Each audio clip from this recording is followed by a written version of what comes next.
எடுத்துக்கிற திரு ஜென்ராம் எப்படி பார்க்குறீங்க? இது ரொம்ப தொடக்க நிலை தான். எக்ஸிட் போல்ஸை ஒட்டினதாக ஒரு முடிவுகள் வர தொடங்கி இருக்குன்னு பார்க்கணுமா, இல்லை இன்னும் காத்திருக்கணும்னு பார்க்குறீங்களா? எப்படி பார்க்குறீங்க? இல்லை, இது முழுக்க முழுக்க தபால் வாக்குகளாக மட்டுமே பார்க்க முடியும். தபால் வாக்குகள் அப்படிங்கிறத நான் எப்படி புரிந்து கொள்றேன்னா, இந்தியா இந்த 10 ஆண்டுகளில் படிப்படியாக இரு கூறாக பிரிஞ்சிருக்குது. அதுல பாரதிய ஜனதா கட்சியை ஆதரிக்கக்கூடியவர்கள் பெரும்பாலும் உயர் மத்தியதர வர்க்கத்தினராகவும் இன்னும் பெருநிறுவனங்களை சார்ந்தவர்களாகவும் இருக்கிறாங்க. எளிய மக்கள் வாக்களிக்கிற விஷயங்கள் எல்லாமே இனி இவிஎம்ல இருந்து தான் வரணும். அரசு ஊழியர்கள் அப்படி இருக்கக்கூடியவர்களுடைய செக்டாரும் அப்ப பிஜேபி ஆதரிக்கிறது அப்படின்னு பார்க்கணுமா? அரசு ஊழியர்கள், அதாவது தமிழ்நாடு, கேரளா போன்ற மாநிலங்கள் தவிர மற்ற மாநிலங்கள்ல அரசு ஊழியர்கள் பெரும்பாலும் உழைக்கும் மக்களிடமிருந்து அதிகமாக வராத ஒரு சூழல்ல அங்கு அதிகாரிகளாக அரசு பணியில் இருக்கக்கூடியவர்கள் வாக்களிக்கிறது பாரதிய ஜனதா கட்சிக்கு தான் ஆதரவாக இயல்பாக இருக்கும். அப்படிங்கிற லெவல்ல இந்த எண்களை புரிந்து கொள்கிறேன். அப்படி பார்க்கும்போது கூட இந்தியா கூட்டணி இப்ப 196 இடங்கள்ல முன்னணியில இருக்கிறது அப்படிங்கிறதே ஒரு பாசிட்டிவான சமிக்ஞையா தான் நான் உணர்ந்து கொள்றேன். ஓகே, நீங்க எப்படி பாக்குறீங்க திரு சுபவி? இன்றைய இந்த நாள் ரொம்ப முக்கியமான நாள். அடுத்த 5 ஆண்டுகள் யார் ஆட்சி அமைக்க போறாங்க அப்படிங்கிற ஒரு இடத்துல இருந்து வரக்கூடிய எண்ணிக்கைகள் ரொம்ப தொடக்க நிலை அப்படின்னாலும் உங்க பார்வை என்னவா இருக்கு? நாம் செய்ய வேண்டிய வேலைகள் எல்லாம் முடிந்து விட்டன. தெரிந்து கொள்வதற்காகத்தான் எல்லோரும், எல்லா கட்சியினரும் காத்திருக்கிறோம். நீங்கள் சொன்னது போல இது மிகவும் தொடக்க நிலை. காத்திருக்க வேண்டும் என்றுதான் நான் கருதுகிறேன். காத்திருக்க வேண்டும் என்றால் அப்படியே மாறிவிடும் என்றெல்லாம் நான் சொல்றேன். எப்படி இருந்தாலும் இவை இறுதி முடிவை காட்டுகிற குறியீடுகளாக இருக்காது. இது வெறும் தொடக்க. தமிழ்நாட்டை பொறுத்த வரைக்கும் என்ன உங்க பார்வை எப்படி இருக்கிறது? ஏன்னா தமிழ்நாட்டையும் இந்த முறை தேசிய கட்சிகள், குறிப்பா பாஜக ஒரு தனி அணி அமைத்து இங்கே நாங்கள் எங்களுக்கான ஒரு இடம் என்ன அப்படிங்கறத நிரூபிக்கிறோம் அப்படின்னு களம் இறங்கி இருக்கிறாங்க. இப்போ இங்க இந்த களம் எப்படி இருக்குன்னு பாக்குறீங்க? தனி இடம், எங்களுக்கான இடம் என்ன என்பதை மெய்ப்பிக்கிறோம்னு சொன்னா இந்த பாட்டாளி மக்கள் கட்சி எல்லாம் சேர்த்துக்கூடாது. சேர்க்காம அவங்க நின்றிருந்தா அது வேறு. எனவே வட மாநிலங்களில் பாமகவுக்கு என்று வாக்கு வங்கி இருக்கிறது. எனவே அதையும் சேர்த்துத்தான் கண்டிப்பாக பார்க்க வேண்டும். நான் குறிப்பாக சொல்லுகிறேன், நான் சிவகங்கை தொகுதிக்கு போயிருந்த போது அங்கேயும் சாதிய வாக்குகள் இருக்கு. எல்லாத்தையும் தனக்கான வாக்குகள் என்றெல்லாம் பிஜேபி சொல்ல முடியாது. யார் ஒருவரும் தனித்து நிற்கிற வரையில் அது அவரவர்களின் வாக்குகள் மட்டும் என்று சொல்ல முடியாது. இது எல்லா கூட்டணிக்கும் பொருந்தும்.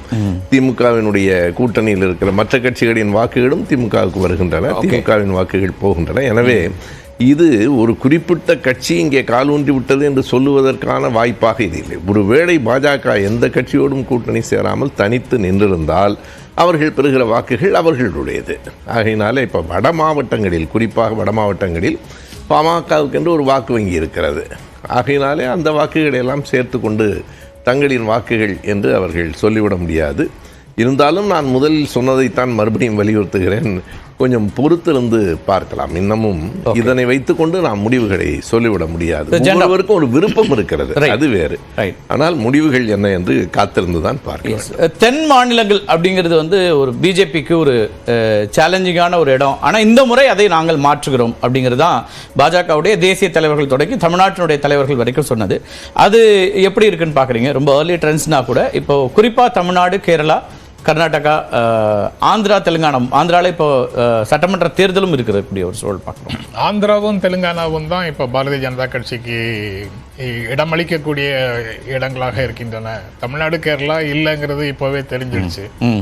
ஆரம்ப கட்டத்திலேயே தெரிஞ்சிடுச்சு. கர்நாடகாவில் பாரதிய ஜனதா கட்சிக்கு வாய்ப்பு இருப்பதாக எக்ஸிட் போல்ஸ் சொல்லிச்சு. ஆனால் நடைமுறையில் அது இருக்குமா, அப்படி இருக்குமாங்கிறது எனக்கு தெரியல. பாதியாக கூட போகலாம், அல்லது காங்கிரஸ் அதிக இடங்களை வெற்றி. தற்போதைய அண்மை செய்தி பார்க்கிறோம். ராமநாதபுரத்தில் திரு ஓ பன்னீர்செல்வம் பின்னடைவு அப்படிங்கறத பார்க்கிறோம். ராமநாதபுரத்தில் பலாப்பழ சின்னத்தில் போட்டியிட்டாரு. பாஜகவுடைய கூட்டணியில முக்கியமான ஒரு தலைவராக அறியப்பட்ட ஒருத்தர் அங்க ராமநாதபுரம் முதல் முறையா அவர் களம் கண்டாரு. அங்க திரு ஓ பன்னீர்செல்வம் பின்னடைவில் இருக்கக்கூடியதை பார்க்கிறோம். ஐயுஎம்எல்ஏ சார்ந்த திரு நவாஸ் கனி அங்கே ஒரு முன்னிலை வைக்கிறாரு திமுக கூட்டணியிலிருந்து. அதே போல திரு ஜெயபெருமாள் அதிமுகவுடைய வேட்பாளரும் அங்கே பின்னடைவு அப்படிங்கிறத பார்க்குறோம். இந்த முக்கியமான விஐபிக்களில் திரு ஓ பன்னீர்செல்வம் முன்னாள் முதலமைச்சர் களமிறங்கிய ராமநாதபுரத்திலையும் அவருக்கான பின்னடைவு என்பதுதான் இப்போ இருக்கக்கூடிய செய்தியாக பார்க்குறோம். ஏற்கனவே ஒவ்வொரு தொகுதியில் பார்க்கும்போது தென் சென்னையை பொறுத்த வரைக்கும் திமுகவுடைய வேட்பாளர் முன்னிலை இருந்தாங்க. ஆனால் குறிப்பாக திருநெல்வேலி அதாவது போஸ்டல் ஓட்டில் முக்கியமாக தபால் வாக்குகளில் திரு நயினா நாகேந்திரன் முன்னிலை வைக்கக்கூடியதை பார்த்தோம். இதெல்லாம் எப்படி பார்க்குறீங்க திரு ஜெண்டா? நயினார் நாகேந்திரன் மீண்டும் பின்னடைவு அப்படின்றது தான் இப்போ செய்தியாக. இப்போ நான் வந்து கேட்க வந்தது இந்த தபால் வாக்குகள், ஏன்னா தமிழ்நாட்டை பொறுத்த வரைக்கும் அரசு ஊழியர்கள் அல்லது ஆசிரியர்கள் உள்ளிட்டவர்களுடைய அதிகப்படியாக பங்கேற்கக்கூடியது இந்த தபால் வாக்குகள்.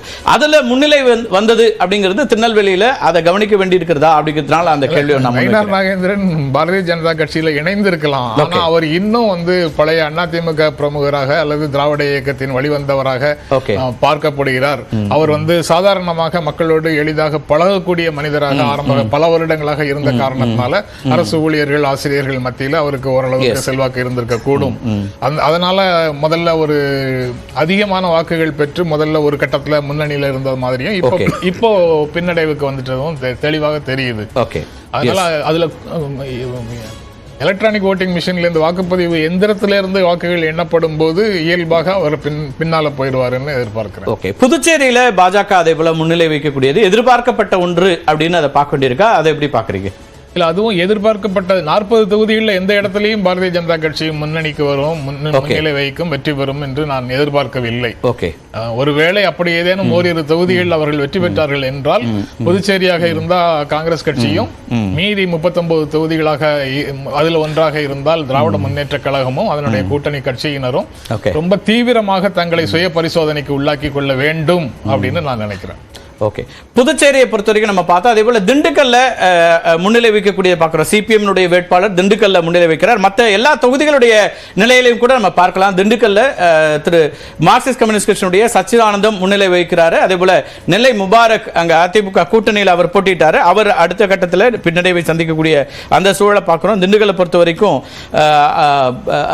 8500க்கும் மேற்பட்ட வாக்குகள் வித்தியாசத்தில் மார்க்சிஸ்ட் கம்யூனிஸ்ட் கட்சி வேட்பாளர் முன்னிலை வைக்கிறார். அதே போல மதுரையில் திரு சு வெங்கடேசன் தற்போதைய நாடாளுமன்ற உறுப்பினர் அவரும் முன்னிலை வைக்கக்கூடிய செய்தியை பார்க்கிறோம். திரு ராமசீனிவாசன் பாஜக அங்க போட்டியிட்டார், அவர் பின்னடைவை சந்திக்கக்கூடிய அந்த இடத்தை பார்க்கிறோம். அதே போல மதுரை ஏற்கனவே நம்ம சொல்லியிருந்தோம், 2 பேருமே அதிமுகவிலிருந்து டாக்டர் சரவணன் போட்டியிட்டார்.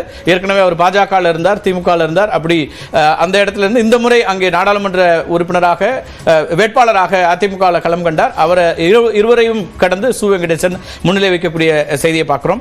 காஞ்சிபுரமும் கூட அதே போல இருக்கக்கூடியதை பார்க்கிறோம். அடுத்ததாக வரக்கூடியதுல கோயம்புத்தூர் ரொம்ப முக்கியமா எல்லாரும் கவனிக்கக்கூடியதாக மாறி இருந்தது.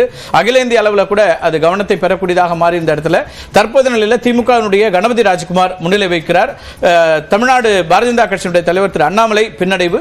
அதேபோல திரு செங்கை ராமச்சந்திரன் அதிமுகவிலிருந்து ஐடி விங் பிரிவை சார்ந்த வேட்பாளர், அவரும் பின்னடைவை சந்திக்கக்கூடியதை பார்க்கிறோம். அது கணபதி ராஜ்குமார் முன்னிலை அப்படிங்கிறது ரொம்ப முக்கியமா கவனிக்கக்கூடிய ஒரு தொகுதியாக கோயம்புத்தூர் இருந்தது. அந்த இடத்துலயும் நம்ம பார்க்கிறோம். திரு ஆசீர்வாதம் எப்படி பார்க்குறீங்க? கோவை அப்படிங்கிறது தான் ரொம்ப எதிர்பார்ப்போடு பிஜேபி இருந்தது. தற்போதைய சூழல்ல ரொம்ப தொடக்க நிலை என்றாலும் கூட பின்னடைவை சந்திக்கிறார் திரு அண்ணாமலை, அதை எப்படி பார்க்குறீங்க? அதாவது இப்போ வந்து இந்த ரிசல்ட் எப்படி இருக்கும்னா, போஸ்டல் பேலட் வந்து கவுண்ட் பண்ணிட்டு முதல் ரவுண்டு வந்து எண்ணிட்டு இருக்காங்க. அப்ப வந்து இது இன்னும் வந்து 20 ரவுண்டு அங்க எண்ணணும். இதுக்கு கண்டிப்பாக வந்து திரு அண்ணாமலை அவர்கள் அங்கு வெற்றி பெற வாய்ப்பு உள்ளது. அது வந்து ஒரு முக்கியமான தொகுதியா நாங்க பார்த்தோம். அங்க வந்து எங்களுடைய களப்பணி நல்லா இருந்துச்சு. தமிழ்நாட்டில இருந்து கிட்டத்தட்ட எல்லா தலைவர்களும் அட்லீஸ்ட் ஒரு தடவையாவது அங்க போய் வேலை செஞ்சாங்க. அதே மாதிரி தொண்டர்கள் போய் வேலை செஞ்சாங்க. அவர் ஜென்ராம் அவர்கள் வந்து ஒரு முக்கியமான ஒரு பாயிண்ட் சொன்னாரு. அதாவது தென்னிந்தியால வந்து பாஜகவுக்கு வாய்ப்பு கம்மியா இருக்குது, தெலுங்கானா ஆந்திரா மட்டும் பத்தி சொன்னாரு. ஆக்சுவலி ஆந்திரால வந்து எங்களுக்கு ஒரு அருமையான கூட்டணி அமைஞ்சிச்சு. அதுல வந்து இந்த தேர்தலில் நம்ம பார்க்க போறோம்.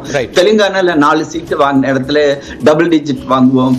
தமிழ்நாட்டும் இப்பதான் ஆரம்பம். இன்னும் வந்து ஒரு மணி நேரம் 2 மணி நேரத்துல நமக்கு இந்த டர்ன் ஆஃப் ஈவெண்ட்ஸ் வந்து வரதுக்கு வாய்ப்பு இருக்கிறது. அதே மாதிரி கேரளாவை பாத்தீங்கன்னா நமக்கு கிடைச்சிருக்கிற ஃபீட்பேக் அங்க இருந்து ஈவன் திருவனந்தபுரத்திலேயே வந்து பாஜகவுடைய வேட்பாளர் அஜய் சந்திரசேகர் இது முன்னிலையில் இருக்காரு அப்படின்னு தகவல் வந்திருக்குது.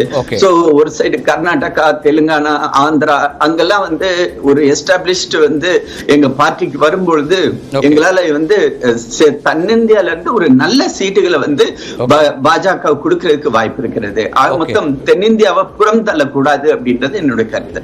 ஓகே ஓகே, தென்னிந்தியாவை புறம் தள்ளல, அதுக்கான உங்க டார்கெட்ல எவ்வளவு ரீச் பண்றீங்க அப்படிங்கிற கேள்வியை தான் அவங்க முன்னுக்கு எப்படி பார்க்கிறோம். இந்த அமர்வில் நம்மோடு திரு ஸ்ரீராம் சேஷாத்ரி இணைகிறார். அவர் நிகழ்ச்சி வரவேற்கிறேன். அதே போல மற்ற தொகுதிகளை பார்த்தலாம். கடலூர்ல 3வது இடத்துல தான் தங்கர் பச்சான் இருக்கிறார் அப்படிங்கிற செய்தியை பார்க்கிறோம். கடலூர் ஒவ்வொரு தொகுதியா பார்த்தலாம். கடலூரை பொறுத்த வரைக்கும் பாட்டாளி மக்கள் கட்சி சார்பாக, அதாவது பாரதிய ஜனதா கட்சி கூட்டணியில பாட்டாளி மக்கள் கட்சியினுடைய வேட்பாளராக திரு தங்கர் பச்சான் அங்கே கிளம்பியிருந்தார். காங்கிரஸ் கட்சியினுடைய திரு விஷ்ணு பிரசாத் தான் அங்கே முன்னிலை வைக்கக்கூடியதை பார்க்கிறோம். அதிமுக திரு அதிமுக தேமுதிக அங்கே வேட்பாளரை